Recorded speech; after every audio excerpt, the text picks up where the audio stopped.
So, hello, comrades. Today I will speak with Konrad Rękas, who lived in Scotland. Hello, Konrad. Hello, Comrade Michał. Good evening, comrades. So, we will talk about the anti-war movement in all over the world, but especially in Great Britain. Konrad participated in the rally in London in 25 February, rally organized by George Galloway, No to War, No to NATO. I watched already 4 hours of the speeches which are there. It's a video which is 5 hours and half. But I already can say that also I was there because I listened all 4 hours of the speeches. But of course, it's you which say what. Firstly, could you tell us where was this meeting? Because there was some problems with organizing this meeting. Yeah, that was a very sensitive question because it was twice cancelled. Of course, because of the attacks of the pro-war, pro-Kiev circles in Britain. The final place where this meeting was held was kept in secrecy till the last hours before, and finally we received messages that our host will be Bolivarian Hall, that is the center of the Venezuelan culture in London. Absolutely fantastic place for promoting anti-imperialist, leftist way of thinking, especially about the culture, politics, and culture counter hegemony against Anglo-Saxons imperialism. And because it's not as big as it should be for such a great attendance. It was 3 sessions, and I think that it was quite favorable for the for the efficiency of this meeting, because we had 3 different discussions with very wide spectrum of guests from all over the world, from the United States, from Ireland, from the different streams of the British politics as well. So I think that it was great opportunity for people from all over the sides of the political stage in the UK to meet together and to find that we have more in common than can divide that in the other questions about some local or even economical or even cultural things. The main point was, which was absolutely united for uniting everyone there, is to be against the war, to be against arm race, to be against the new Cold War between the West and the rest of the world. So I think that it was of crucial importance to be there, and also to bring the message about this conference to the especially Polish audience, because Polish people, as we know, live under such even harder censorship than anyone in the West. Yes, but maybe we need to precise that in the theory, everybody are against war. Joe Biden and Zelensky, they also are against war, but they say we are against war. Russia needs to go out from Donbass, from Crimea, and we will firstly we will win these battles, and after we can finish the war. So it is not anti-war movement like this imperialist, but the most important thing is stopped to sending weapons to Ukrainians, stop to finance it, and also it is obvious for everybody in this conference that this war was provoked by NATO. So it was no to war, no to NATO, because NATO, it is not a defensive the defensive alliance, but it is the problem. It is the reason why we have this war and many wars before. Yeah, well, of course, we can easily verify the faults of the Zelensky and Biden attitude. It would be easy to imagine that, for example, I don't know, Russia get crazy and surrender now, yeah, and you can be absolutely sure that even in such situation, Anglo-Saxons will find 100 other reasons to continue this war, and of course 100 other areas to perpetrate this aggression against against Russia, against also China. Almost every day we hear about another striking points of between these powers. We've heard what is going on in Transnistria, in Moldova. They evidently prepared to aggression against Russian-speaking people living there in Transnistria. Today we had messages and news about situation in Georgia, another colorful revolution provoked by Western agents of influence. Georgia is evidently pushed to aggression against Abkhazia and Ossetia, South Ossetia. So, well, warmongers want every country surrounding Russia and China to be involved in this conflict. So we can be absolutely sure that will be there is no way no other way to peace than victory against fascism and against British and American imperialism. That is the only way how to stop the war, to win. We have to win that war altogether. Showing our lack of support for imperialistic jingoist politics of our governments, and also protesting against this continuing support for Kiev junta. Of course, yeah, but the issue you mentioned is very important. It's crucial, I believe. George Galloway said, and George Galloway and Andy Had, so two people who are main organizers of this conference, mentioned exactly the same way, that we are not pacifists in the old-fashioned, a bit hippie way. Yeah, we are not against any war. We are against imperialistic war, but we are strongly for war against imperialists. And I think that is also a common platform for all of us. We are not against rifles and guns, but we know exactly who is our real enemy, and our real enemy are imperialists, jingoists, fascists, and capitalists. Okay, so could you say something more about George Galloway, because he's not anti-war activist from now. He was very active even 20 years ago in the time of war in Iraq. And I ask this question because 20 years ago there was in the world very strong movement, anti-war movement, organized in Britain by George Galloway. And he collaborated with some Trotskyist organization from Great Britain, which this organization have a sisters organization in Poland, which organized in Poland the initiative Stop the War. And so the Poland were part of the very big international anti-war movement. The question is how you can explain that George Galloway is still against NATO, still against war. He still organized some events and movement, but this guy from Poland, like Filip Pilkowski, Piotr Ikonowicz, Andrzej Brzebrowski, and many others which organize, which have organized good activity 20 years ago. Now they are silent. Now they do nothing. They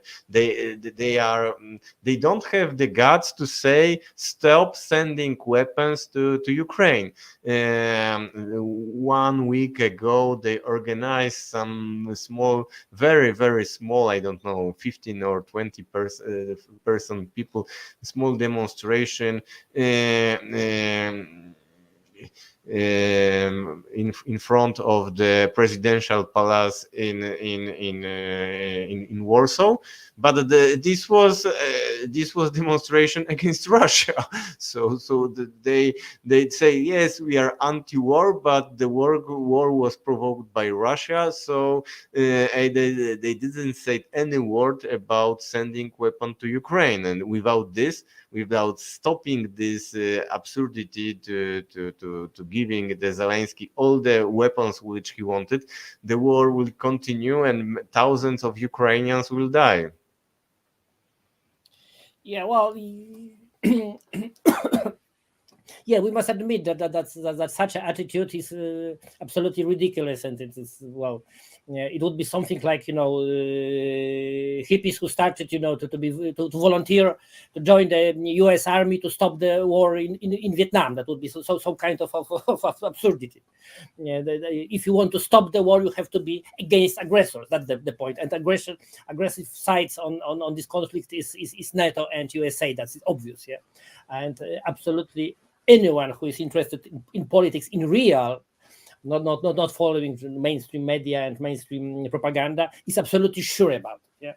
Yeah, even during this conference, for example, there was some voices, which is absolutely not pro-Russian ones. If we heard, for example, Craig Murray, former British diplomat, Scottish activist of the human rights, friend of Julian Assange, person who was made great successes in actions against breaking the citizens and human rights in the Central Asia, in Uzbekistan mainly.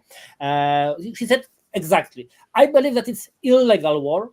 I don't trust Russian government when explaining reasons of this move in this operation. But I have to say that the only way to stop that is to stop support Kiev junta.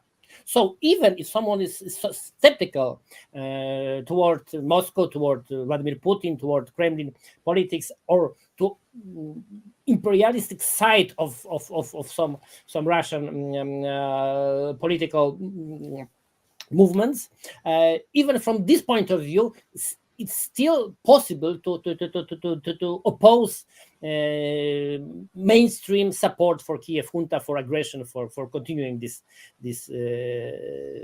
terrible war, terrible conflict. But returning to George Galloway, well, of course, I believe that every description of George must include the word controversial. Yeah, possibly. Of course, George Galloway likes controversy, likes to be visible with his hat always. Of course, is very significant for not only for the left side of the British politics, and well, he's present there for quarter of the century, more than 25 years. Once he was one of the youngest leaders, or I believe even the youngest leader of the Scottish Labour Party. He was always, on the left side of the party. He was a former militant. He was related, as you mentioned, with Trotsky's side of the party activists, of party apparatus, but even leaving Labour Party also because of this, because of pro-liberal, but also pro-war, pro-imperialistic change in the Labour platform, and after joining some other smaller, of course, organizations. Every time he gained personal, very high support of the voters. When even if his political initiatives were not successful in gaining wider support especially in general election, he himself is absolutely can be sure that in any election he runs, it could be support of 20-25% of voters. So he is a figure on the British chess player, because everyone knows when George joined the election run, it could strongly influence the results, especially the results of the so-called Blue Labour candidates he's strongly against. And I think, despite of many differences, also dividing me from the George Galloway positions, he's unionist, he's Scottish but unionist, which is not acceptable at all for me as a strongly supporter of the Scottish independence. In the same time, I found him absolutely honest and true leftist leader who is open-minded for any initiatives who coming to the common target. The common target is to prevent involving our countries, UK, Poland, Germany, France, Ireland, USA even, from spreading this conflict all over the world in the name of the capitalist, liberal, imperialistic businesses and interests. Even during this conference, for sure, true leftists like George Galloway mentioned with great approval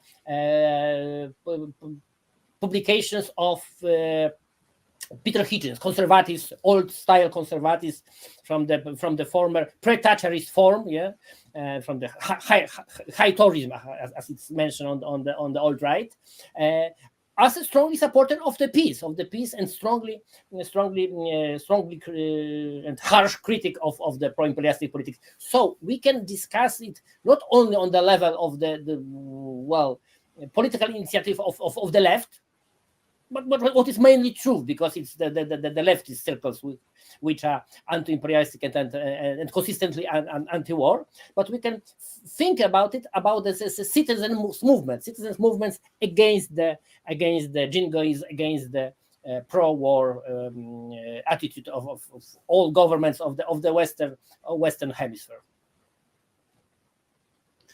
There is a question, what do the anti-communist people who run Poland today think about Bandera, Azov, etc.?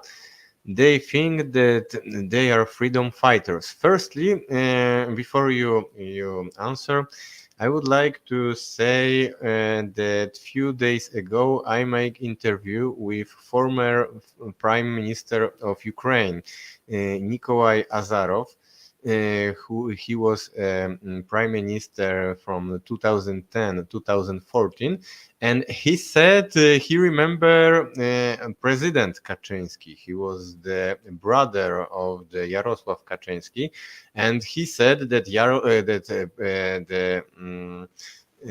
Lech Kaczynski, he was very, very anti-Banderist, and he was angry for the Ukraine, for the Banderist cult. He told this in this conversation.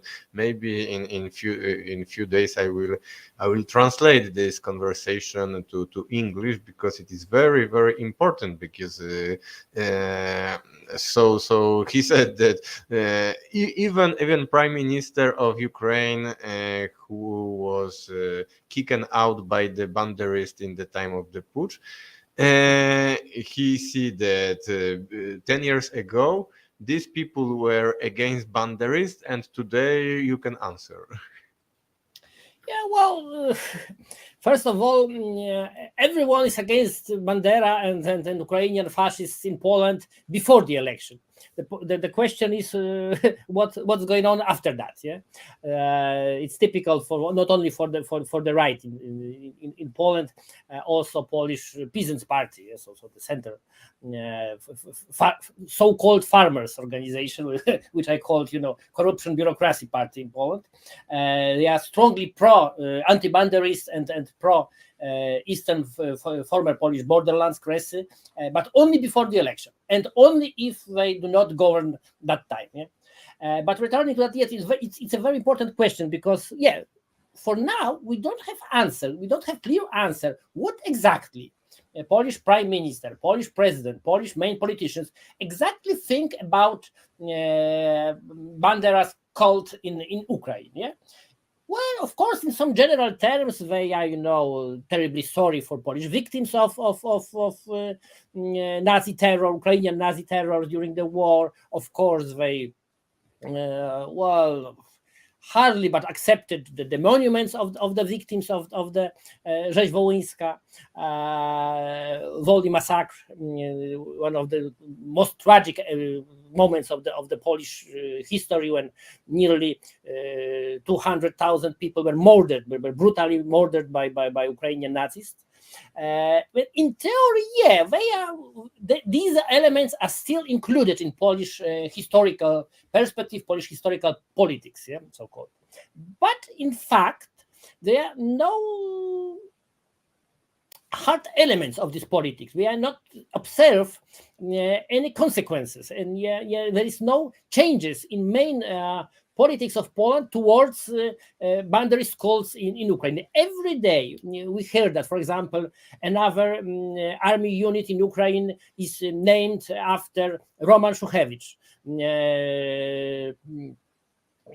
head of the Ukrainian insurgents army, one of the main war crimes and war crimers and genocide perpetrators during the World War II. That was the man who was, who were able to scare, was able to scare even the SS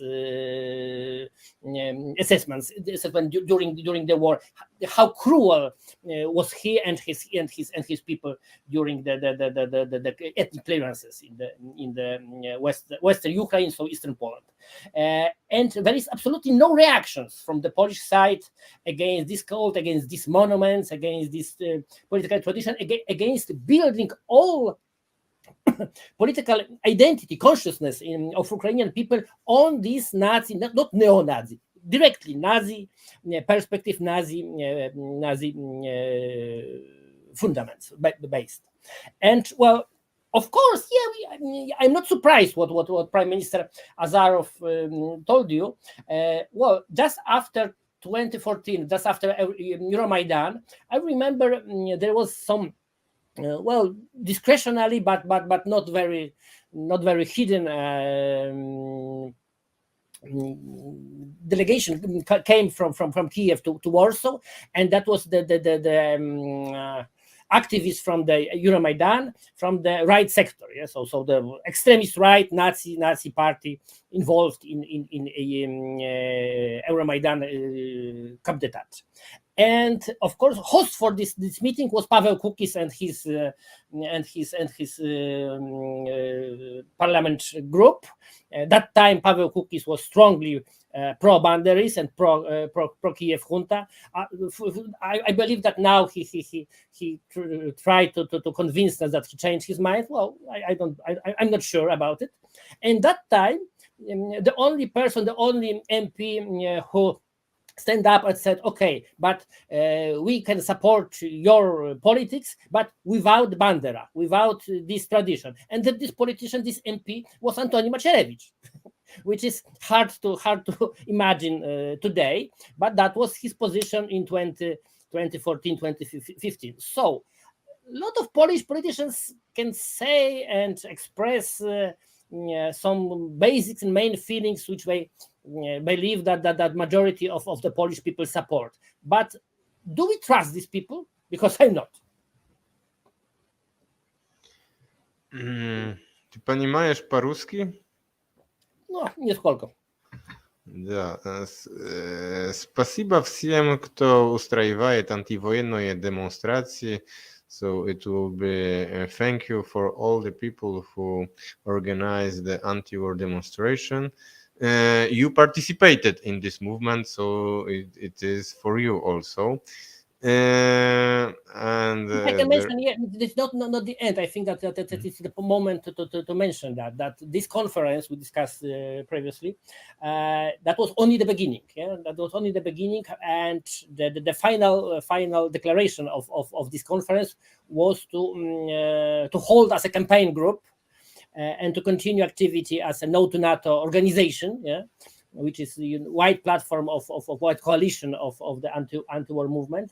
So we are just before another actions. In April, we hold the meeting, anti-war meeting in Glasgow, in Scotland. In just 2 weeks' time, our friends from the New Communist Party and Solidarity with Ukrainian anti-fascist and political prisoners committee organized the picket line just on the Downing Street, so to be seen by Prime Minister Sunak and others. So these actions are held all over the Britain, in Scotland, in Wales, in the Northern Ireland as well. And I believe that this movement is going to be stronger because, well, with every week of this conflict, pro-war propaganda is weaker, and people can understand more and more that all these arguments about the how holding Kiev junta is preventing the war, that's a lies. That's absolutely lies. And even from the position of anti-war, directly anti-war, any war, people, I believe, have their eyes more and more open. This is very, very sensitive moment for now, so we have to be active. And when we observe such movements all over the Europe, in Paris, in Germany, in Ireland as well, in Slovakia, even in Prague, we can be sure that this is the wave that cannot be stopped by warmongers. Okay, there is interesting comment. I think that this is question for me. Workers of the world unite. Marx did not say leftists unite or rightists unite. The enemy is above us, not beside us. So what are communists doing to end the artificial left-right divide? Firstly, I would like to say that I have nothing in common with left in Poland, which I consider one of the most aggressive force to pushing NATO against Russia, and I can continue this speech against Polish left, and also I can say what I do to stop this. I am inviting Konrad Rękas, which is not we have different position in many things. I am traditional communist. Konrad Rękas is leftist nationalist, I can say. And if we start to talk about the history of the Soviet Union, I think that will be harsh polemics. So, but we are agree in the question of that we are against NATO, against this war, and there, when I talked with you, there are a lot of things which I see that we have in common. We have guests, so I will invite and present that it is Comrade Gabriel, which is Soviet Pole. So he will participate in this conversation with us for a few minutes. So Gabriel, say something. What are you doing against expansion NATO to the east? No, hi, Michael. Hi, Konrad. 2 months ago, I created a Russian language YouTube channel where I communicate with comrades in all countries of Soviet Union. Yeah. I have a friend, Ivan Bobrovs. It's Soviet Latvian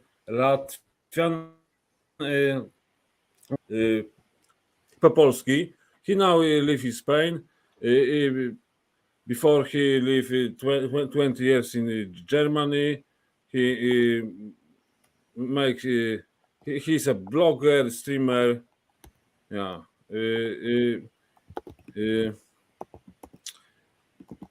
No, I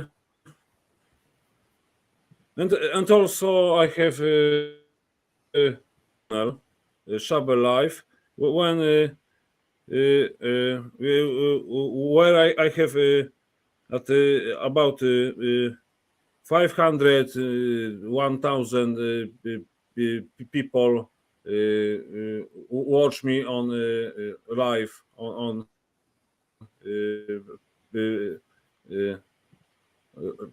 live live stream. No, it's my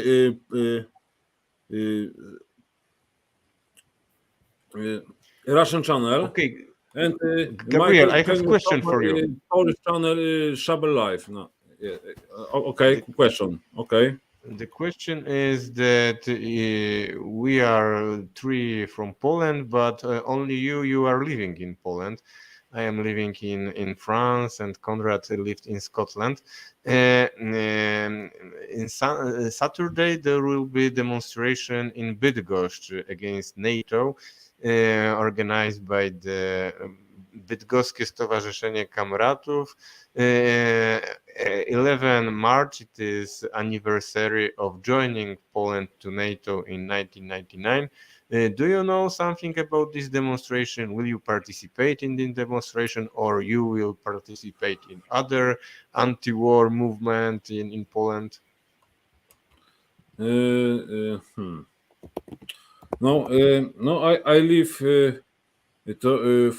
400 kilometers from Bydgoszcz. It's too far to go, but no, I was in demonstration of cameras in maybe July or July. Dmowski na zamek in Polish. Dmowski on the castle in Warsaw, in the demonstration, and I talk with Konrad Alexander Jabłonowski. When I was at when I study in Warsaw at SGH, Warsaw School of Economics, I was in demonstration against war, against war in Syria. Yes, and maybe or two similar demonstration. Yeah. There is a question for you. Gabriel, do you have any information on genocide conducted by Polish border guard? And they admitted they conducted more than 50,000 pushbacks. They allegedly murdered more than 500 refugees. Any news? No, I live about 20-25 kilometers from the Belarus border, but its border is cross river Bug. River Bug is along alongside the border. No, and in my place there was a I heard about few people here. I think it's fake news. Maybe a few hundreds people dies. Maybe few thousand. No. No, but 50,000 is too much. Do you have some question for Konrad? For Konrad? Konrad,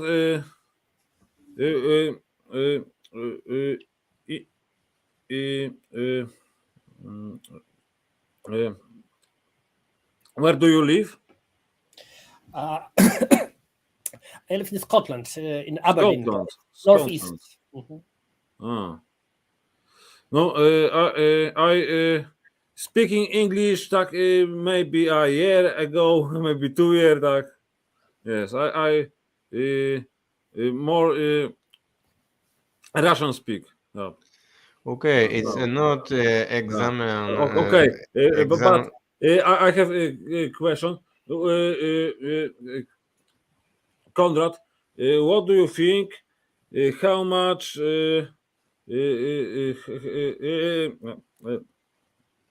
How Говори long? по-русски. Говори по-русски, мы все понимаем. Окей, можем по-русски говорить. Как долго будет происходить война на Украине? Как думаешь? That's a very good question, and I believe that that is a big award for anyone who knows the answer. Yeah, well, some sad jokes is that we can calculate it. Yeah, so-called war against terrorism. Yeah, announced by the U.S. imperialists, longed for about 19 years. Yeah. COVID absurdity, this lockdown policy, and this capitalist experiment of so-called pandemic. It was 2 years, and we have been liberated from that only because of the war, and only thanks to the Russian operation, thanks to Vladimir Putin. So the point is, optimistic think is that every such a period is shortened than the previous one, but I wouldn't be so happy with that. Also because it's start to be some kind of permanent crisis state of our affairs, and very fluently came from one such a treat, so-called treat, to the another. So just after last so-called terrorist attack we've heard about, it starts we started to be scared by the pandemic. Just day after we heard about how important it is to have green passport, how important it is to have another regulations about the pandemic. Just one day after that, we heard anything more about the pandemic, and we started to be scared by the war. So it's easy to imagine that, for example, I don't know, day after the war, after both sides ceasefire, we've heard about some kind of climate emergency, or as believe we probably have been prepared about unidentified flying objects on our sky, because it was a couple of weeks ago we already heard that Americans couldn't recognize what exactly interfering the space over the Western Hemisphere. So that's nothing new, but that Western capitalism needs permanent crises. And they can explain all the problems with. Yeah, they want us to believe that there is some outside factors which influence our situation. It is not the internal problem of the capitalism itself. They need explanation. They need alibi for capitalism to exist. Yeah, and that's the point. So when the war is over, maybe another one starts, or we have war for climate, war for peace, war for health, war for everything, which is in fact increasing accumulation of the capitalists. That's the point. That's the real purpose of any of these crises. Okay, so Gabriel, we will continue to talking about the anti-war movement, because we are finished the British anti-war movement, but there are also American. So thank you for your intervention, and but Michael, I say that I think that war in Ukraine finished. That when the no in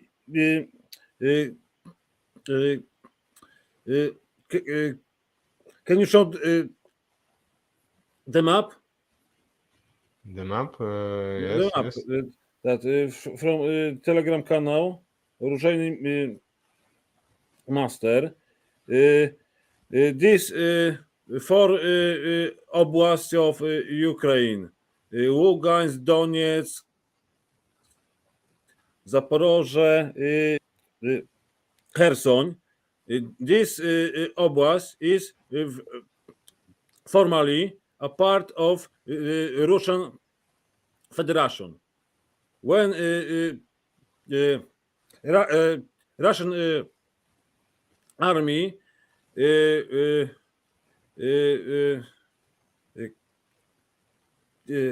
capture the whole territory of this four oblast. This in this map dark orange is territory. Now is from Russia control, but the light orange is territory Russian Federation. Now, but this territory is now controlled by Ukrainian army. When this whole territory of this oblast captured Russian army, maybe when there is maybe pact, maybe stop the war, but the war when it's peace track about this war, maybe war where will in a few years, 2 years, and in this war Poland where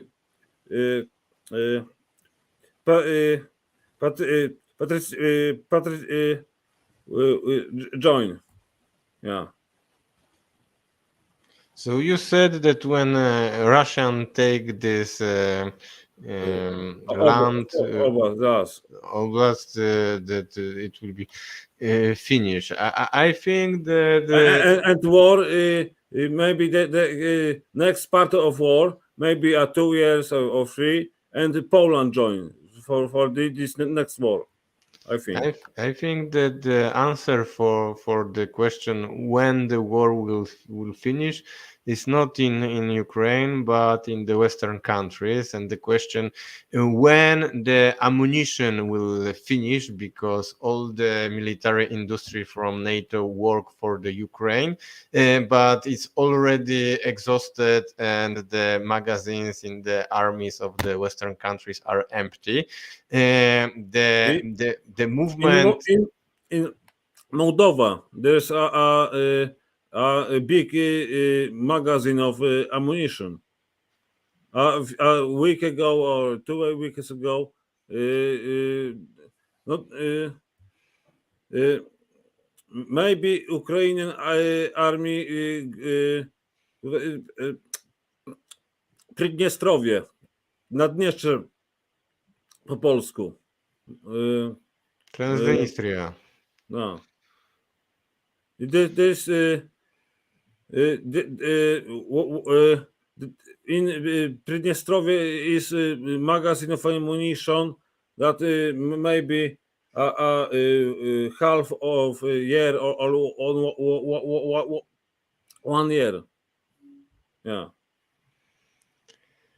Okay, we will see. We are here to talk about the anti-war movement because Okay, okay, we can do nothing about the military situation in Ukraine, but okay.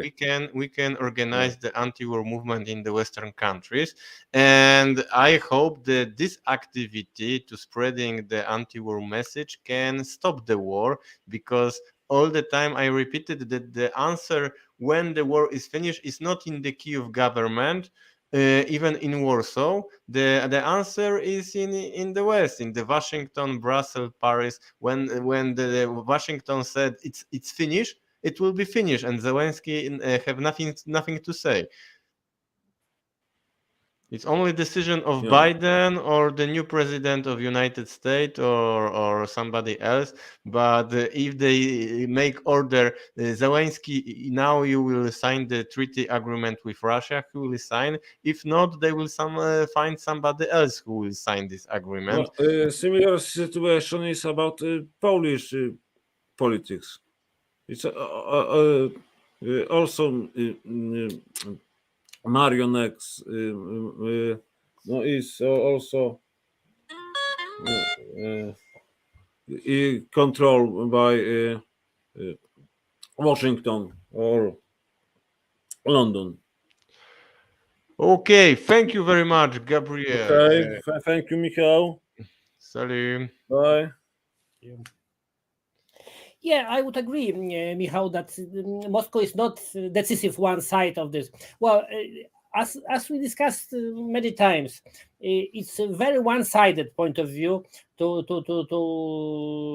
just say, okay, aggression was Russian, so Russia is aggressor. So if Russia was only aggressor and the only side active in this war, so the Moscow could stop that. But of course, that is not true. That is not true. There's absolutely no doubt now that if Russia hasn't started the special operation in February last year, that would be Ukraine which starts that conflict, because Ukrainian army was definitely prepared to enter the People's Republic and to attack against the Crimea. So that was the point. Who is shutting first? But it's not that it's not the most critical moment for the conflict. Conflict was in progress since 2014. Yeah. Or in fact, even longer, because we can mention the Orange Revolution several years before, so the first coup in Kiev and so on and so on. So absolutely, I don't think that there is on the Russian side possibility to just say, okay, that's finished. We liberated what's ours. We kept what we wanted. Let's return to the negotiations. Absolutely not. I don't think so. It's possible. Of course, all these elements, supply of the arms, and they are very important factors. I believe that even more important than storages in the Transnistria are, for example, talks between Moscow and Beijing. Yeah, if China accept and agree to fully supply Russia with arms and especially with ammunition, that would be probably that could be breaking point in this war, because there is no possibility for the Western economies to compete it with Chinese production power. Yeah, in that way. After the year of supply of Kiev junta, new fresh supply from China to Russia could be absolutely decisive. That would be the moment, very important. But returning to our main question, yeah, well, you mentioned this action against about the joining NATO, yeah, the anniversary. Let's remind our viewers that moment in the Polish Parliament, when was voted joining NATO by Poland, that was only right-wingers who voted against. because some of the left MPs just hold, like Piotr Gadzinowski and Ikonovich. But the main vote against, the only vote against NATO were members of the Porozumienie Polskie, that was that time party of Jarmo Puszański. And we should mention, one of these MPs, Mariusz Olszewski, that time absolutely right-winger. A couple of years after that was vice chair of the Polish Labour Party, Polska Partia Pracy, evidently leftist and socialist. So that led us to follow how fluent is political scene and all political divisions when we speak about some existential issues, like, for example, war, like opposing imperialism, like opposing militarism, like opposing fascism. We can find common purposes. We can find common values to be secure, to be saved from imperialists, from fascists, from jingoists. I would like also commented this map which Gabriel shown, that it's not the territory which are now the land of Russian Federation, these four regions. It's not the only places in Ukraine where the Russian-speaking people are in majority. We also have Odessa region, we have Kharkiv region, and some other places. So if one of the reason of the special military operation, because in the beginning the reason was the denazification and the question of NATO, but after a few months later, in September, President Putin said that it is the question of defending of Russian-speaking people. So if the question is defending Russian-speaking people, it's very far from finished, because there are a lot of people who are there are a lot of videos from Odessa, for example, how is brutal the forces who search the soldiers, because in these areas, Russian-speaking areas, and also in the areas speaking by the Hungarian nation and other minorities, they are the government from Kyiv is very motivated to searching the soldiers there. To finish also this question, it is some kind of the ethnic cleansing, pushing them to the war, where of course they know that they will die, and they will die very quickly. Yeah, well, yeah, absolutely. You're absolutely right. I mean, I think that we should remember that it's not only the question of the military situation only, but we have to think about this Russian operation in Ukraine also in perspective of what's going on there. So what are the moves of the Kiev junta? We have to remember that under cover the war emergency, they introduced very repressive laws, anti-trade unions, anti-political opposition, anti-labor in general. Rights of the workers in Ukraine are restricted absolutely, and they are condemned to the war economy of under oligarchy and under Western economies occupation. So it would be hard to think about ending this war only by stopping to fire, to cease the fire. This war be finalized only by solution of these Ukrainian problems. Yeah, and it would be very hard to think about any other ending of this conflict, like liberating of self-liberating of Ukrainian people from this repressive, anti-labor, anti-Ukrainian, in fact, government in Kiev, and of course anti-Ukrainian Western occupation we can observe every day of this tragic conflict. So it's not the only question of ceasing fire. It's the question of reaching real purposes of this operation. As you mentioned, that should be denazification. That should be securing rights, ethnic, language, cultural, religious also rights of people living in Ukraine, all these ethnic minorities, and also just simple Ukrainian people who, for sure, don't want to continue this tragic politics, as well on the external, like internal, like Mr. Zelensky,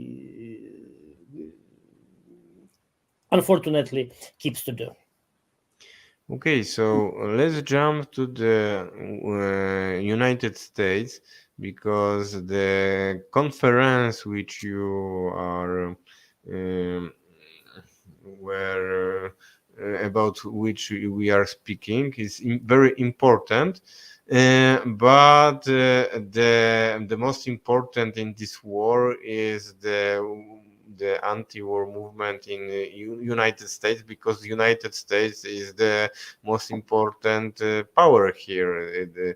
They send the most of the weapons, and it will be decision of President of United States to finish the war.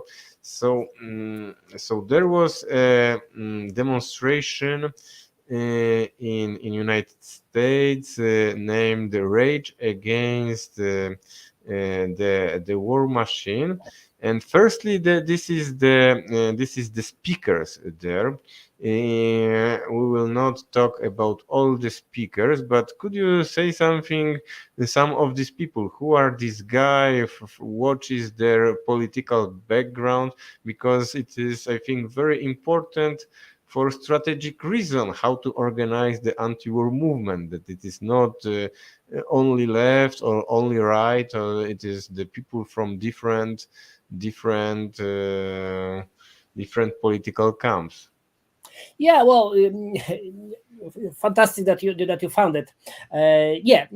Of course, it's very easy to find. I think that the most significant and recognized names here, because we can see here Ron Paul, former congressman, one of the leader of the and big authority for not only American libertarians, and so all definitely right supporters or right wingers,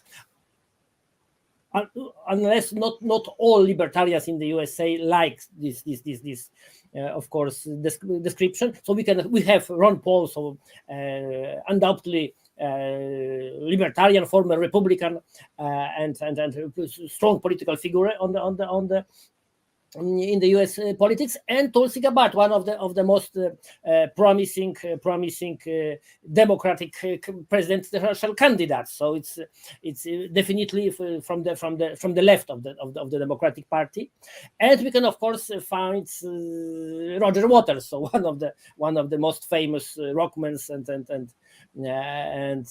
public persons in the modern culture, not only in the USA but all over the world.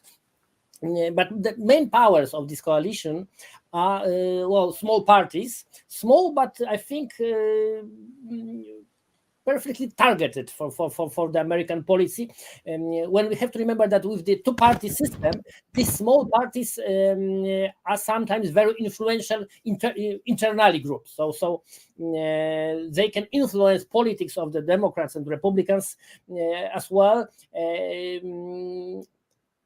As something combining elements of lobbying and as a circles who can directly express views which are not accepted in the mainstream of the both two old parties. So we have U.S. People Party, very progressive and in political platform. There's some kind of movement for new left party, some liberal in the American way. As we know, Americans call social democrats, they call liberals. That's the way how they describe these positions. So we have very progressive U.S. Popular Party, and we have libertarians, which is something when we compare it to Polish situation, something very similar to Janusz Korwin-Mikke position, something, and his young supporters, and they cooperate because they know exactly that is not the moment they should discuss, for example, about tax progression. That's not the point, but the question is how to prevent government for spending that money for arm race and for continuing war as an element of the capitalist accumulation, as a main factor of capitalist accumulation. So very progressive populists and very libertarians can find common solutions and common answers to this question, and they can be both from both sides of the political and also economical theatrum. They can find common enemy, which is military industrial complex, not only in the USA but in the all global capitalism and global liberal politics. So I think it's this movement in the United States is also very viral, very natural, very grassroots. They are organized with all these internet platforms. They are more reliable on the informal ways than organization itself. But it's thanks to that it's easier for them to be secure from provocation, from the activity of FBI and other circles and all these agencies with now the names Men in Black, who are always just nearby the independent actions. And it's, I think, very important for others, for people in Poland, for people in Britain, in Western Europe, to see that even in the USA, even in Washington, it's possible to gather, to meet, and to speak, to freely speak about the peace, about standing against the war. Because, when we return to Poland, and then we find that 70 years old retired person was accused and then presumed guilty of writing anything in Facebook which could be understood as not fully support for Kiev junta, for 3 years of jail. That's the Polish realities. So we compare that with these thousands involved in marches in Washington, in Berlin, hundreds of people attending London conference. We can compare that experiment of pushing the window of discussion is much farther in Poland than in the West country. There, in the centers of this conflict, the centers of this war, it's still possible to have such the debates, to have such a movements. It could be very hard for us, I believe, to imagine something like that in Warsaw, with people, under very, very harsh censorship and political repression politics. I read the name of the organization which participated in this movement, and I see that most of this organization are libertarian or anti-war. There are some organization of veterans, anti-war stuff, and I see only one organization which I connected to socialism is the Center for Political Innovation. It is organization where the leader of this organization is Caleb Maupin. He have the YouTube channel. He worked for the RT like a journalist. I think that the viewers of this channel know the Caleb Maupin, but there are no any other left organization here. No, this channel I created also to have contact and the platform to speaking with the leftist, communist, trade unionists from United States, and there are no any communist party, socialist party, Trotskyist party, Stalinist, nothing. There are a lot of small organizations in United States, and the comrades which I spoke earlier, and it's a little sad that they I don't know, they boycotted this demonstration or. Yeah, well, I think that the problem is wider than only American one, because well, we can of course agree that mainstream so-called left, liberal left, in fact, are sometimes even more jingoists than traditional right in the Western countries, and this is example of British Labour, of French socialists. Of course, not everywhere. For example, last big demonstrations in Italy have been held by organizations and trade unions connected to the Communist Party there. So in some Western countries there are still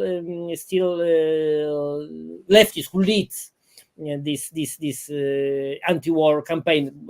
Very similar is in Ireland, where Independence for Change are the main power of anti-war movements. But the situation of the left in the USA and the UK is, I think, harder. Also because, well, in Britain, it's called directly that after 80s decade, influence of the CIA among members and especially leadership of Labour Party completely changed this movement and changed this political position towards the blue Labour and towards imperialist politics. And I think the same situation is in the United States, where a lot of traditionally leftist circles within Democratic Party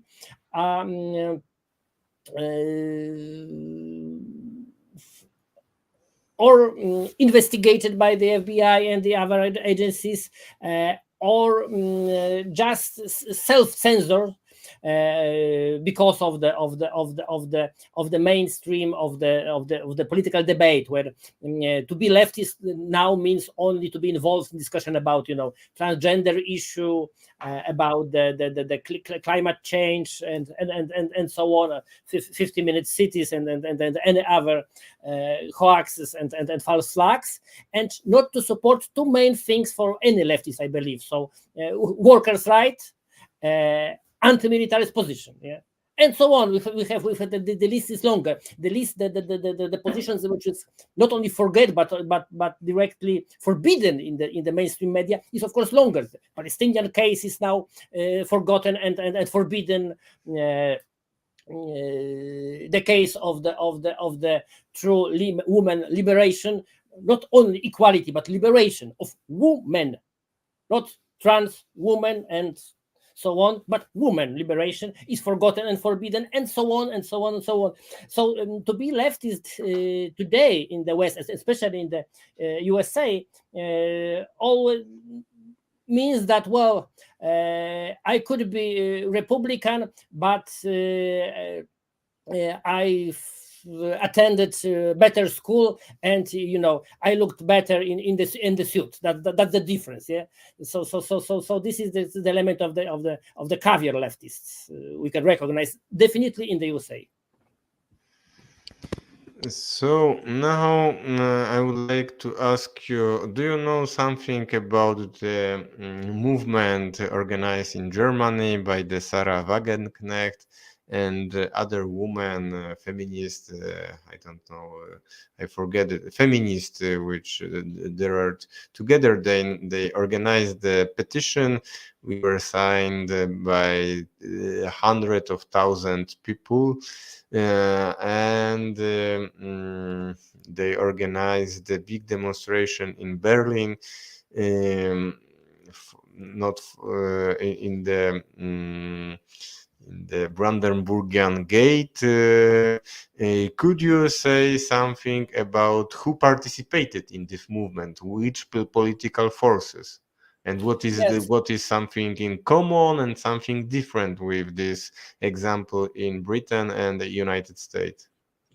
Yeah, well, some of my British friends attended this Berlin march, this uprising for peace, as it was announced.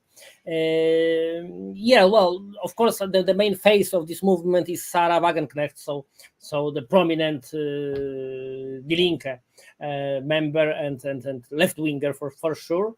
Well, situation in Germany is in that point different from the one we discussed previously, that these processes of influencing and infiltrating of the real opposition party we face in Britain and in the USA, in Germany, are related mainly to the Alternative für Deutschland, so the populist right, in general, right party, which was completely revoked from the previous positions, which was also anti-war, anti-plutocratic, not typical for the populist parties. And I believe that Alternative for Deutschland, after a couple years of mainstream attacks, accusation of course, being Putin's agents of influence, and so not typical list of accusation we know from Poland as well.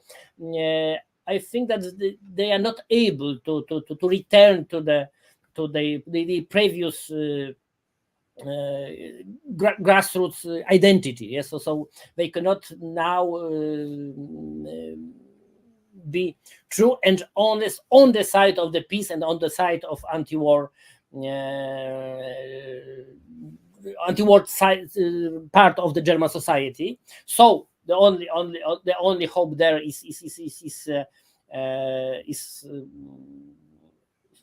let's call it post-communist and radical left. Of course, Die Linke was also hardly influenced by well, it's typical for German politics. They always the counterintelligence was transparently involved in German politics. It was never the secret that they act within political parties. They have agents there. They sponsor influence circles of the political party, which could be a treat for the mainstream. So I believe that it is very important that it's still within the Linke. There is still enough power to hold such actions. Unfortunately, I'm afraid that even Wagenknecht is aware that if she continues such activity, that could be her last months in Die Linke, and I'm afraid, or I suppose, that this basic change in the German politics, which is related to the change in the Energiewende, to the change to the energy transformation and its results, can can lead to splits from Die Linke and from Alternative für Deutschland, because it's impossible to keep these parties together with such a contradictions inside. So we can, I think that in perspective of several months, we can observe some changes in the independent side of the German politics. Yes, but do you think that in the time when it's obvious for everybody that Joe Biden ordered the make terrorist attacks against Germany and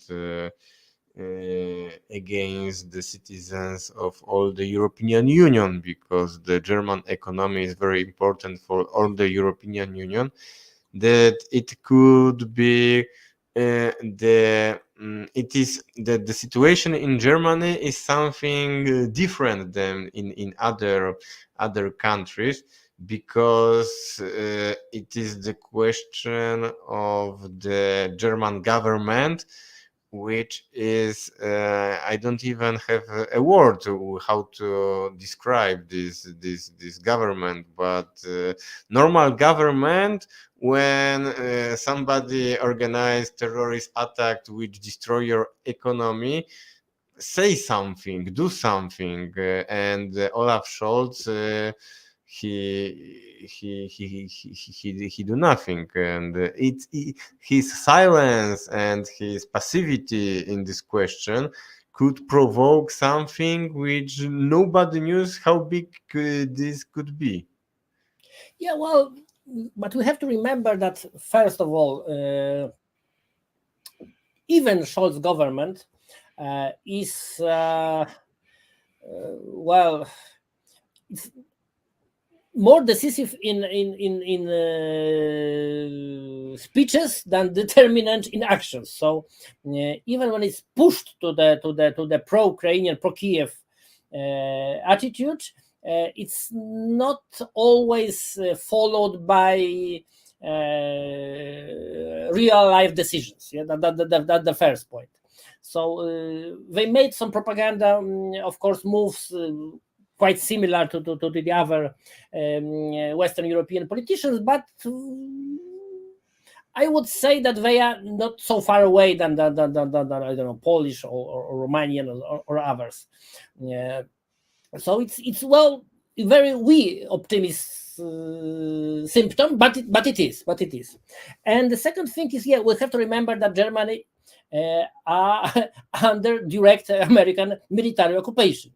Its situation even harder than Central European countries, because there was no release of the American military presence in Germany since the Second World War. So it's occupied country with, of course, very still strong industry, especially industry economy position, but even within German capital, there is a significant share of American finances. So it's absolutely no independent subject of the politics, and to achieving subjectivity for Germany is a rather slow process. We can of course imagine in perspective of years, but not months during this conflict. Of course, there are changes in German attitudes. Of course, the mainstream media sometimes try to focus on these more evident, more transparent elements, like, for example, involving some kind of military involving. Recognized as a first from the times, since the times of the World War, that the military. All this military help sent to Kiev, that would be something that would be breaking point for this history. It's not exactly true, because we have to remember how deep Germany have been involved in the Yugoslavian war, in splitting Yugoslavia. Germany was definitely the main power who supported independence of Croatia, for example. Vatican and Germany were more main powers who supported and who co-created the Croatian stand there. So it's not the first time when Germany are directly involved in some pro-war politics. On the other hand, apart from this great Berlin March, where was about 50,000 people with all these flowers on the Russian tanks, thanking Russian army for securing peace and then for fighting for peace. That was, well, something really worth watching. But we also haven't mentioned that, for example, there was a smaller, of course, but important demonstration, about 2,000 people, just in the gates of the American Ramstein base. Yeah, so the main American base in the Western Europe. And it was for the first one of the first since years demonstration with only one main slogan, Yankee go home, which is very important because when we think about liberating Europe from American presence, from American occupation, we have to think about liberating Germany. And it could be, for example, not easy moment to imagine for Polish people, but it's absolute necessity to have this process done and to have all old continent liberated from Anglo-Saxon influence. I will show you the video from Paris, because we have in Paris also in the demonstration against the war. But there is a question for you. Could Konrad briefly comment on the situation in Georgia? So you can answer this question, and we can look like the demonstration. Yeah, well, pour la paix, for the peace. Right. Yeah, well, situation in Georgia is another example of is another attempt of spreading this war just to the neighborhood of Russia, and I think it's still fluent. If, for example, another place for another site. Another battlefield for the imperialists would be Transnistria and Moldova, or Georgia and Abkhazia and South Ossetia. I think it's maybe not decided yet, but it's still very, very dangerous. Well, it's a paradox itself, because in fact in Georgia, we have situation quite similar to the Polish one. So all main parties accuse each other of being Russian spies. So it's only the only difference between them is who is the bigger Russian spy than the others. So more or less like in Poland, which is the only discussion between peace and citizen platform is just who is bigger Putin spy. And quite similar situation is in Georgia, where in fact we have something very politically ridiculous, because we have directly foreign spy, foreign agent as a president of this country, person who several years ago were citizen of France and was French ambassador in Georgia, became president of this country, and now try to provoke riots against the democratically elected government of the country. It is and all this happening in the country which is a strong candidate for European Union and NATO. That would be surrealistic, that if it wasn't so dangerous and so tragic. So this is the element of the colorful revolution in the country, already couple of times colorfully capped by the Westerners. So it's only another step for Westernization of Georgia, and unfortunately of that, it's absolutely different than Georgian people could understand Westernization, because Westernization for Georgia, for Moldova, for Ukraine as well, means Balkanization, means Somalization, means disaster, economical, political, and humanitarian one. I will present from this video two very good things. First is sorton de l'OTAN. L'OTAN is NATO in French language, and it is we need to go out from NATO. And now you can see that the guy is waving a flag. Not now. You will see this. It is the banner of NATO smashed. You see, it is so. It is also for the peace and against NATO. And this demonstration were organized by the organization Patriots, ruled by the Florian Filippo. He was the ex-collaborator, very famous collaborator of Marine Le Pen. But he was not agree with Marine Le Pen in the question of the European Union.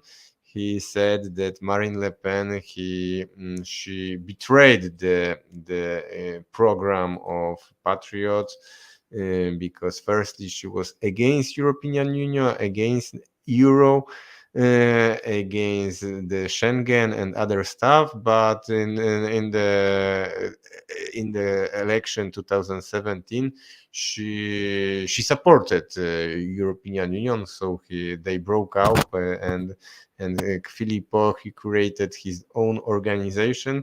There will be I tried to make interview with him with the Mateusz Piskorski for the Myśl Polska weekly. We will see if he and also there are other guys which I invited.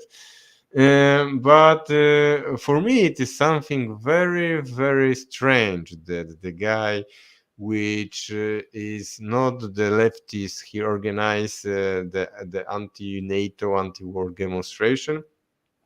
And in the same time, one of the organization which I was a little connected. It is 20 years ago, I was a member of the Sam Trotsky's organization, which collaborated with the French organization Ligue for the Ligue Communiste Révolutionnaire, LCR.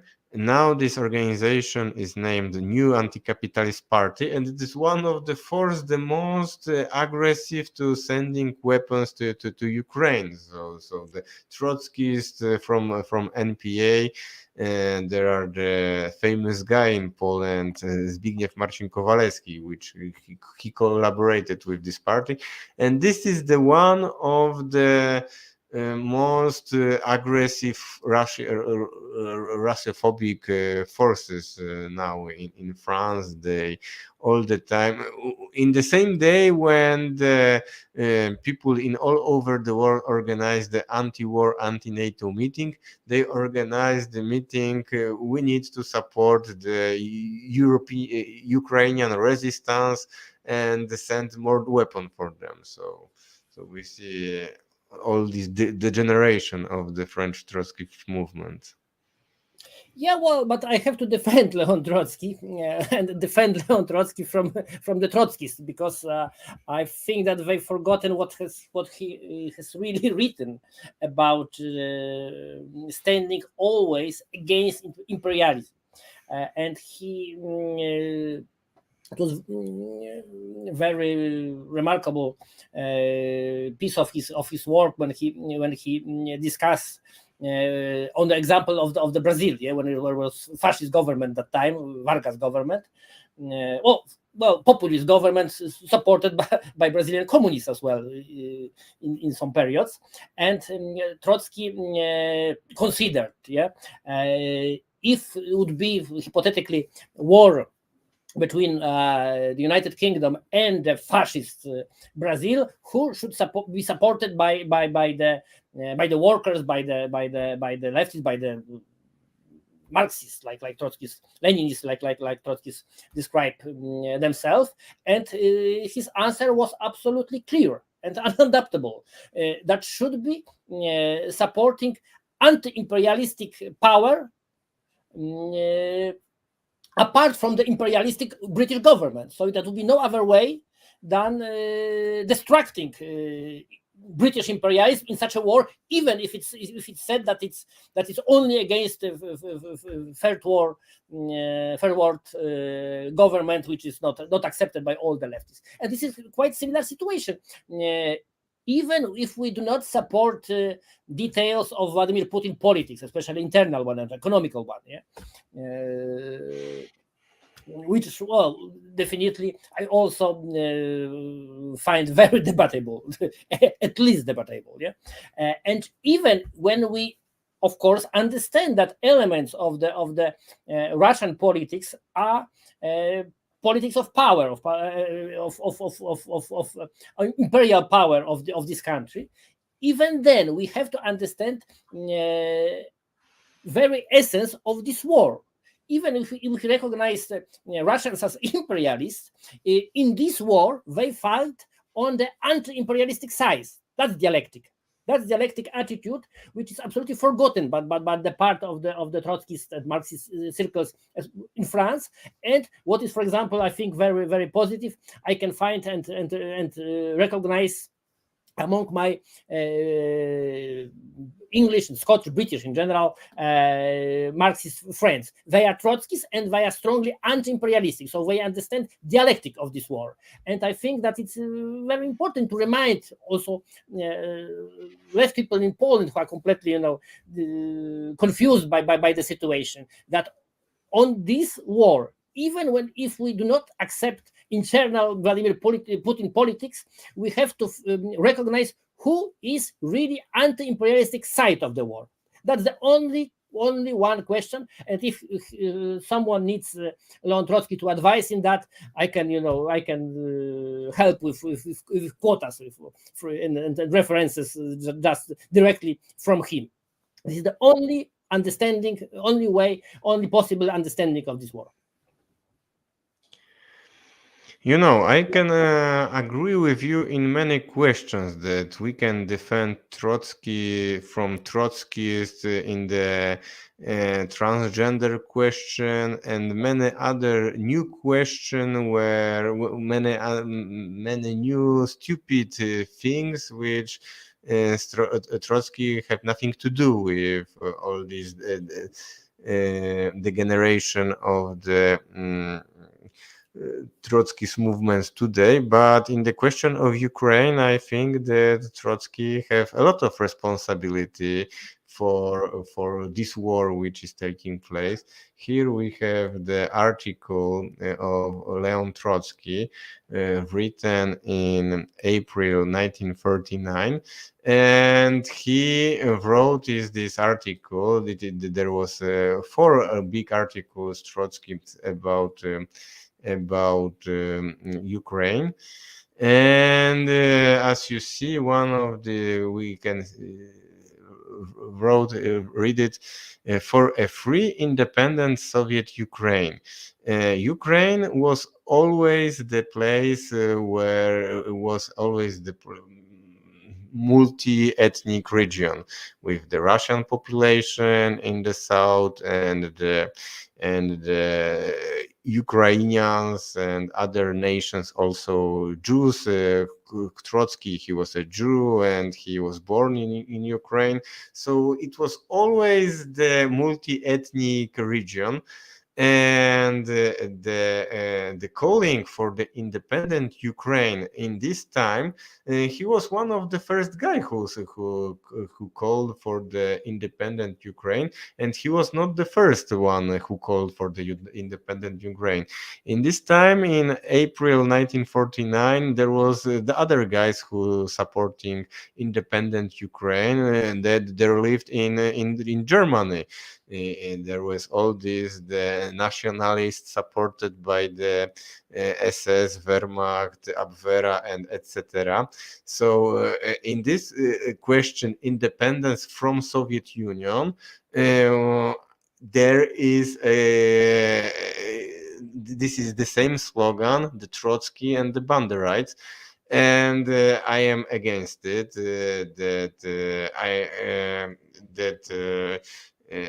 For me, the conception of the Soviet Union was very good conception how to the many nations can live together in one state without nationalism, without all these the problems which exist, which is now one of the reason of this war. That we didn't have the war in the time of the Soviet Union.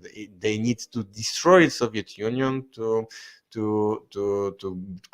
build this the national chauvinism in ex Republic Sovietic. And Trotsky, with the call for the independent Ukraine, he have responsibility in this. And one more time, I repeated that it was not the April 49. It was a time of the very difficult for Europe, especially Eastern Europe. It was a time of liquidation of the Czechoslovakia.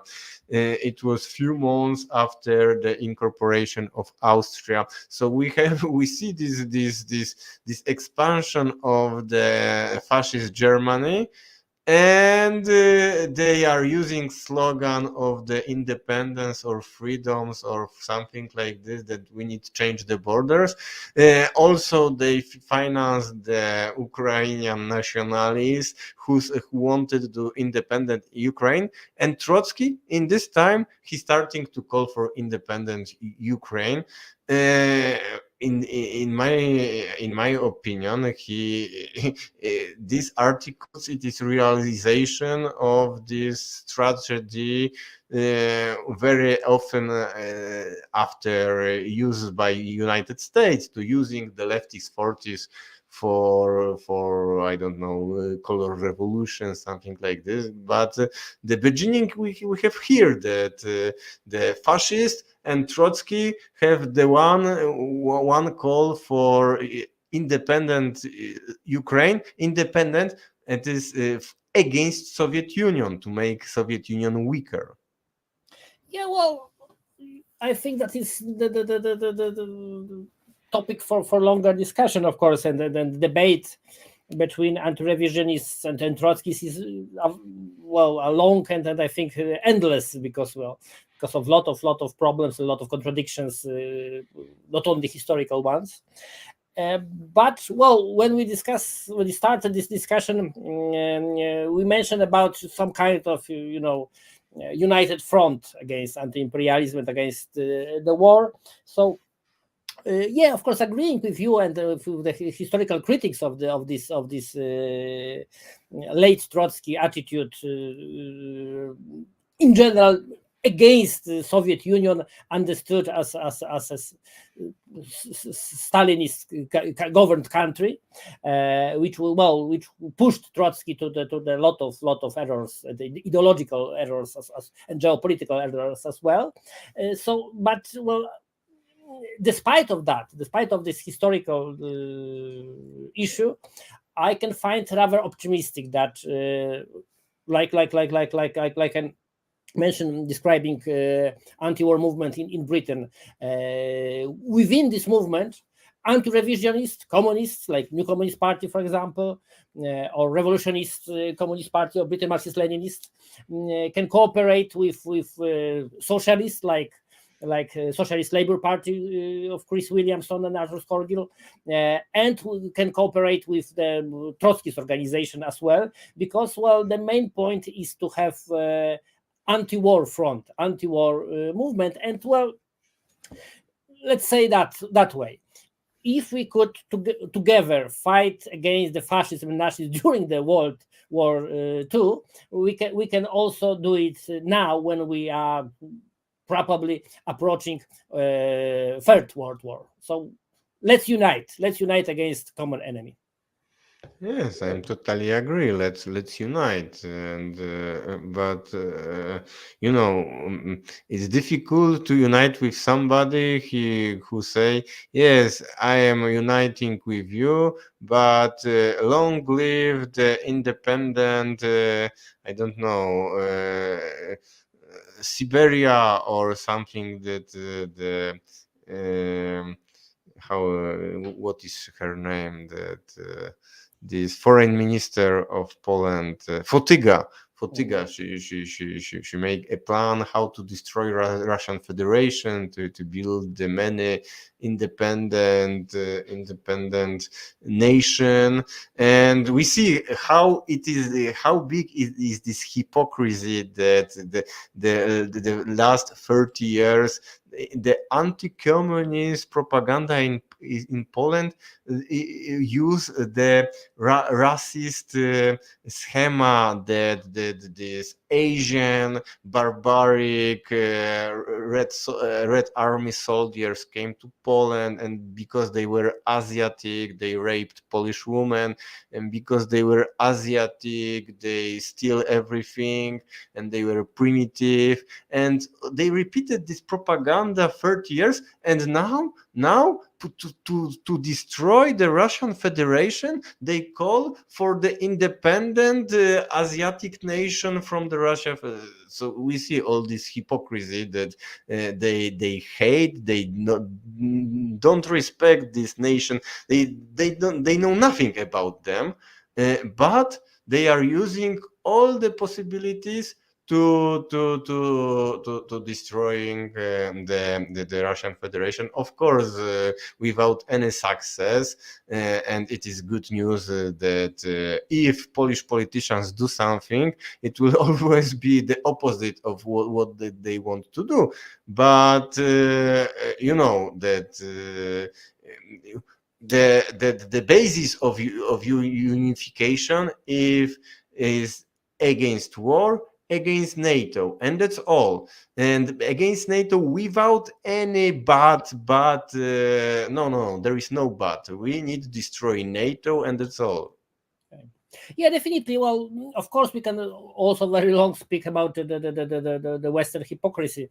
Well, I think that the simplest example is so-called right to self-determination, which is, of course, granted now for anyone who is against Russia, but what was declined to the people of Donbass, for years. So that's the most common and obvious example of the Western hypocrisy. And there is a question of Kosovo, and Scotland, Catalonia and Taiwan, that and Uyghur, and I don't know. They always have this, that there is some separatists which are good. The Taiwanese are good. The Kosovo are good.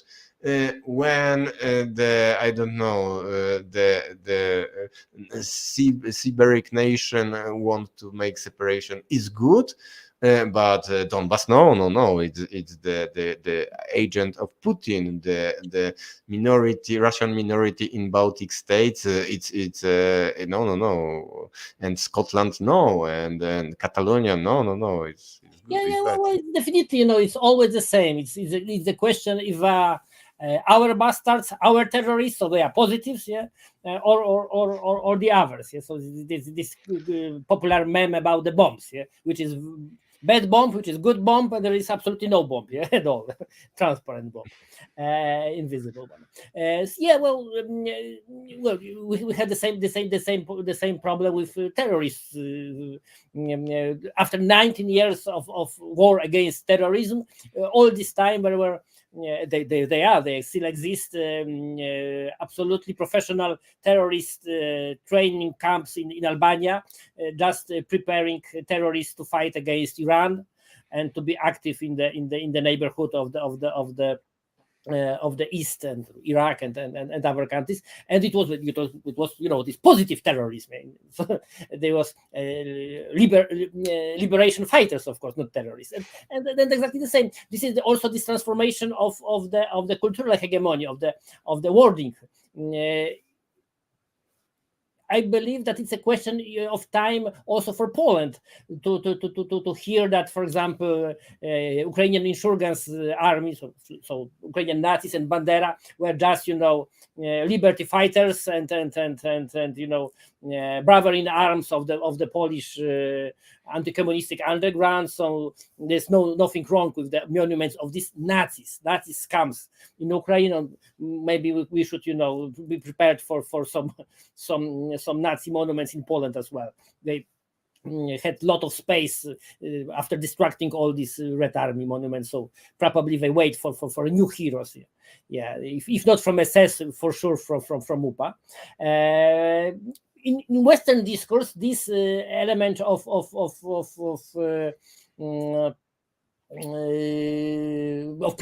this way of presenting Ukrainian or Baltic Nazis is very common. Yeah?